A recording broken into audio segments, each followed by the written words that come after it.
Assalamualaikum students of class 8. Today I'll be reading the chapter number 13 and the title is The Telephone. So let's start the reading. Hello, this is Alexander Graham Bell. Do you hear me? Yes, I do. How are you, Alex?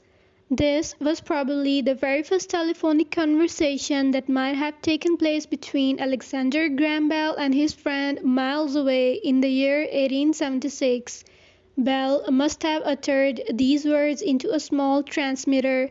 He must have been heard by his friend through the receiver. Besides a transmitter and a receiver, the telephone has a dial with numerals on it to help you dial any number that you want. The telephone was a great invention. The whole world received it when it was invented with a sense of surprise, awe, and admiration. The invention has made history and has brought people and places so near to each other. Alexander Graham Bell was originally a Scot. He was born in 1847 in Scotland and later went to America where he invented the telephone. He died in 1922. The telephone then became very common. People just had to lift the receiver and start talking to anybody, anywhere, anytime. A telephone is a great facility indeed. It reduced distances and gave a great impetus to business as well. The principle on which the telephone is based is by no means unfamiliar to you. You must have played the game yourselves. Let's try it again. Take two small tin cans with their tops off, one for you and one for your partner. Make a little hole in the bottom of your can. Put a string through this hole and tie a knot inside. Do the same thing with the other end of the string and the other can. Now you have a simple telephone set of your own, a plaything though. Speak into the can. Your voice will make the bottom of this can vibrate. If you hold the string firmly, you'll feel the vibrations traveling along it.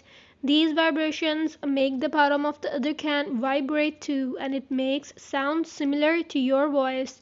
You can thus hear each other through the string. The real telephone works very much like this tin can and string phone, but of course it does a lot better.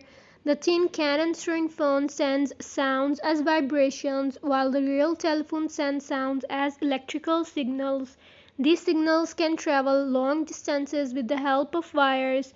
These distances are much larger than those which the vibrations of the tin can and string telephone can cover. When you speak, you make sound waves, and these sound waves go into the transmitter of your telephone. These sound waves change into electrical signals which go to the other receiver and are there changed again into sound. That's how we can talk to each other on the telephone. A lot of work has continued to be done on the telephone since Bell's days. The invention of mobile has revolutionized the history of telephone. Now the era of strings and old receiver dials are the things of the past. These have been replaced by smart and handy mobiles. These mobiles have internet, video camera, voice recorder and games etc. The mobiles have revolutionized the world we are living in. That's all for today's reading. Allah Hafiz.